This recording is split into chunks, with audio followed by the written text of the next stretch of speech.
அதிகாரம் 34. எலிகூவின் இரண்டாம் சொற்பொழிவு. எலிகூ தொடர்ந்து கூறியதாவது: ஞானிகளே, என் சொற்களை கேளுங்கள்.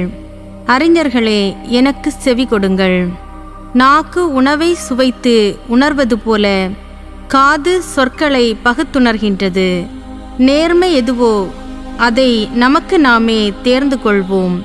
நல்லது எதுவோ அதை நமக்குள்ளேயே முடிவு செய்வோம். ஆனால் யோபு சொல்லியுள்ளார்: நான் நேர்மையானவன், இறைவனோ என் உரிமையை பறித்து கொண்டார். நான் நேர்மையாக இருந்தும் என்னை பொய்யனாக்கினார். நான் குற்றமில்லாதிருந்தும் என் புண் ஆறாததாயிற்று. யோபுவை போன்று இருக்கும் மனிதர் யார்?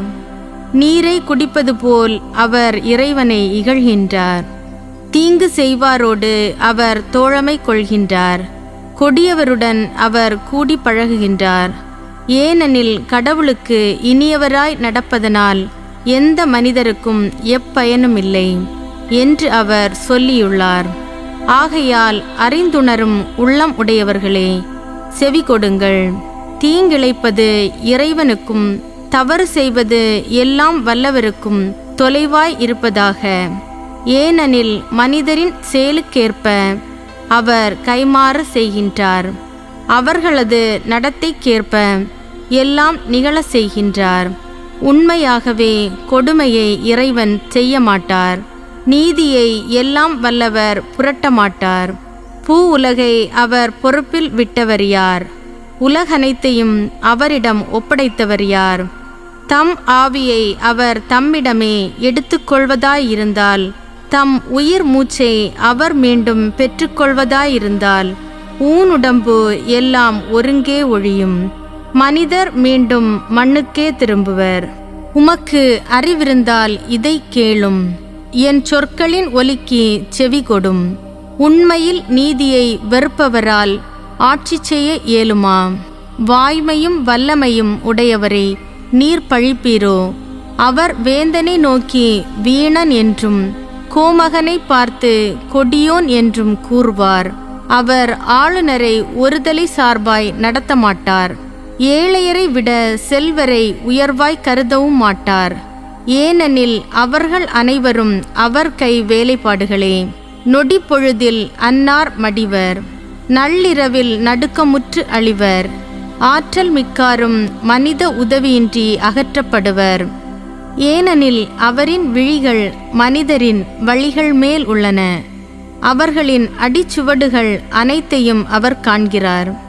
கொடுமை புரிவோர் தங்களை ஒளித்துக்கொள்ள இருளும் இல்லை, இறப்பின் நிழலும் இல்லை. இறைவன் முன் சென்று கணக்கு கொடுக்க எவருக்கும் அவர் நேரம் குறிக்கவில்லை. வலியோரை நொறுக்குவதற்கு அவர் ஆய்வு செய்ய தேவையில்லை. அன்னார் இடத்தில் அவர் பிறரை அமர்த்துவார். அவர்களின் செயலை அவர் அறிவார். ஆதலால் இரவில் அவர்களை வீழ்த்துவார். அவர்களும் நொறுக்கப்படுவார்கள். அவர்களின் கொடுஞ்செயலுக்காக மக்கள் கண்முன் அவர் அவர்களை வீழ்த்துவார். ஏனெனில் அவரை பின்பற்றாமல் அவர்கள் விலகினார்கள். அவர்தம் நெறி அனைத்தையும் அவர்கள் பொருள்படுத்தவில்லை. ஏழையரின் குரலை அவர்கள் அவருக்கு எட்டச் செய்தார்கள். அவரும் ஒடுக்கப்பட்டோரின் குரலை கேட்டார். அவர் பேசாதிருந்தால் யார் அவரை குறை கூற முடியும்? அவர்தம் முகத்தை மறைத்தால் அவரை யாரால் காணவியலும்? நாட்டையும் தனி மனிதரையும் அவரே கண்காணிக்கின்றார்.